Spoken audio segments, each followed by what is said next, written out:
Semua, sekarang materi kita yaitu tentang cerita fantasi. Apa sih itu cerita fantasi? Oke, Bu Guru jelaskan di slide selanjutnya. Bu Guru akan menjelaskan ciri umum cerita fantasi. Bu Guru akan menjelaskan ciri umum teks narasi. Yang pertama, narasi itu merupakan cerita fiksi. Fiksi itu maksudnya tidak nyata. Nah, selanjutnya yaitu berisi rangkaian atau alur. Nah, alurnya ada 3 ya, alur maju, mundur, dan alur campuran. Selanjutnya, berkembang dari tahap pengenalan, maksudnya ini strukturnya ya. Nah, maksudnya yang pertama ada tahap pengenalan, terus ada pertentangan di sana, terus setelah itu ada penyelesaian cerita. Selanjutnya pasti dalam setiap cerita ada tokoh dan watak tokoh. Nah, setiap cerita juga pasti mengeluarkan ide ya sebelum kita menulis cerita tersebut.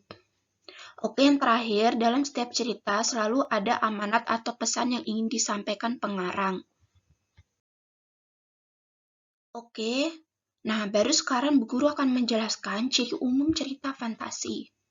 Yang pertama, ada keajaiban. Namanya juga cerita fantasi kan, fantasi itu yang dimaksud yaitu dengan keajaiban. Nah, terus selalu ada ide cerita. Setelah itu, menggunakan berbagai latar. Maksudnya, di situ bisa seperti latarnya itu bisa di hutan, bisa di kerajaan, atau bisa di bawah tanah.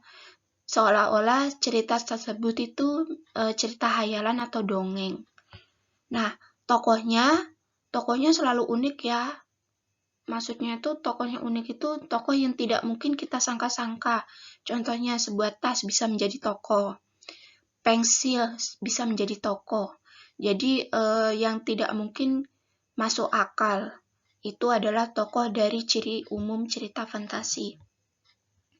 Nah, dalam cerita fantasi itu selalu ceritanya itu fiksi atau tidak nyata. Nah, terus setelah itu bahasa yang akan kita gunakan. Ya, oke, selanjutnya Bu Guru akan menjelaskan berdasarkan kesesuaian dengan kehidupan nyata. Di sini mungkin kalian sudah bisa ini ya, memberikan gambaran tersendiri. Kalau total berarti semuanya itu dari kehidupan nyata, namun akan difantasikan. Nah, kalau irisan hanya sebagian dari kehidupan nyata, lalu penulisnya memberikan sebuah ini lagi ya, itu seperti kayak tulisan-tulisan atau cerita-cerita ide yang ditambahkan kembali oleh penulis. Ya oke, sekarang Bu Guru akan menjelaskan unsur intrinsik cerita. Yang pertama harus ada tema. Tema itu adalah ide ceritanya. Setelah ada tema, kita harus menampilkan latarnya. Latar itu ada 3 ya. Ada latar tempat, bisa kalian catat ya. Latar tempat, latar waktu, dan latar suasana. Nah, setelah itu harus ada tokoh. Dalam setiap cerita pasti selalu ada tokoh.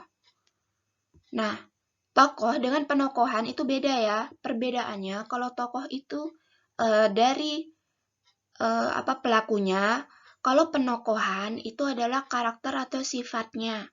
Jadi penokohan itu bisa seperti karakter tokoh protagonis, karakternya bisa antagonis atau tritagonis. Tuh. Setelah itu ada alur. Alur juga ada 3 ya. Alur ada 3 yaitu yang pertama alur maju, alur mundur, dan alur campuran. Setelah ada alur, di situ ada sudut pandang. Sudut pandang orang pertama, sudut pandang orang ketiga. Sudut pandang orang kedua tidak ada ya.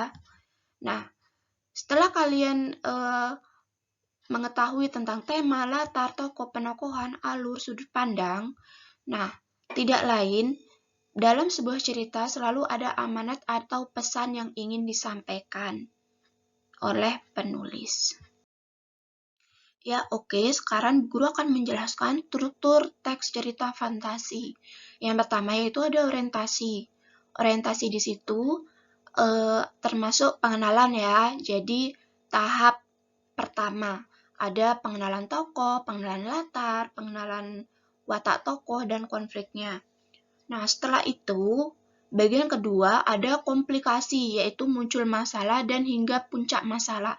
Sebenarnya di sini masih ada lagi ya, bisa kalian catat sendiri. Setelah komplikasi ada klimaks. Klimaks di sana itu mulai puncak masalah. Setelah ada klimaks, di situ baru ada resolusi. Resolusi di sana yaitu menunjukkan kalau cerita tersebut sudah selesai atau juga cerita tersebut sudah hampir tamat. Oke, sekian penjelasan dari Bu Guru. Untuk tugas, silakan kalian kerjakan langsung di Google Classroom ya. Dan ingat, pengumpulannya jangan sampai tenggang waktunya. Oke, sampai jumpa.